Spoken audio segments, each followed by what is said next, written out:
Welcome to face mass இறக்கம் யாரை பற்றி பார்க்க போகிறோம்னா எடப்பாடி பழனிசாமிக்கு நெருக்கடி கொடுக்க டெல்லி போயிருந்தார். ஒரு விஷயம் பார்த்திங்கன்னா சக்ஸஸ் ஆயிருக்குதுன்னு சொல்கிறாங்க.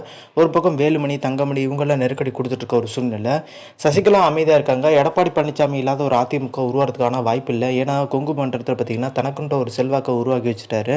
அது பார்த்திங்கன்னா இப்போ நகர்த்தவே முடியாத அளவுக்கு பார்த்திங்கன்னா ஸ்ட்ராங் ஆயிடுச்சு. அதனாலவே பார்த்திங்கன்னா ஓபிஎஸ் பார்த்திங்கன்னா எடப்பாடி பழனிசாமியோட காம்ப்ரமைஸாக போகலாம்னாலும் எடப்பாடி பழனிசாமி பார்த்திங்கன்னா இடைக்கிறதுக்கே தயங்குறாரு. ஏன்னா திருப்பியும் ஓபிஎஸ் கையில் கட்சி போயிருமான்னு சொல்லிட்டு இப்போ சேலம் இளங்கோன் எடப்பாடி பழனிசாமிக்கு நெருங்கிய விடத்தில் இருக்கவங்களே மிகப்பெரிய அதிருப்தியில் இருக்கதா சொல்கிறாங்க. இதுக்கு முக்கியமான காரணம் பார்த்திங்கன்னா எடப்பாடி பழனிசாமியோட சொந்த மாவட்டத்தில் நம்மளுக்கு சேலத்தில் பார்த்திங்கன்னா வெங்கடாச்சலபதினு சொல்கிற ஒரு மாவட்ட செயலாக இருக்கார். சேலம் இளங்கோன் மாவட்ட செயலாக இருக்கார்.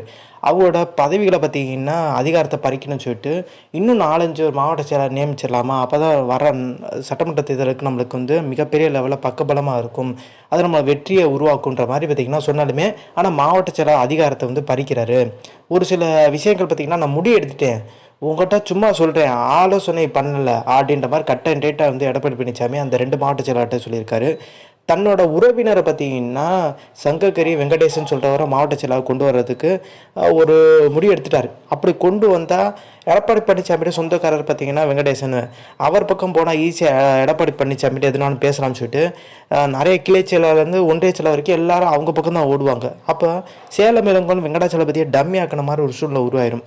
ஸோ அதே மாதிரி தான் பார்த்திங்கன்னா வேலுமணியும் மிகப்பெரிய லெவலில் நெருக்கடியை சந்திச்சுட்டு இருக்காரு. இப்போ வேலுமணியும் பார்த்திங்கன்னா அன்பரசன், அவரோட சகோதரர் அன்பரசன் பார்த்திங்கன்னா எடப்பாடி பழனிசாமிக்கு ஒரு எச்சரிக்கை.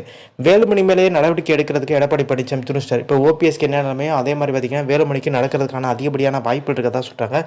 அதனாலவே பார்த்திங்கன்னா வேலுமணி பார்த்திங்கன்னா அவரோட சகோதரர் ஒரு எச்சரிக்கை விடுத்திருக்காரு. நீங்கள் இப்படியே பண்ணிட்டு இருந்தீங்கன்னா ஒரு சில ரகசியங்கள் நாங்களும் வெளியிடுற ஒரு சூழ்நிலை தள்ளப்படுவோன்ற மாதிரி. இதுதான் எடப்பாடி பழனிசாமிக்கு இப்போ மேலும் பெரிய சிக்கலாக உருவாக்கிடுச்சு. ஸோ இந்த இன்ஃபர்மேஷன் முடிச்சா like share subscribe. Thanks for வாட்சிங் திஸ் வீடியோ.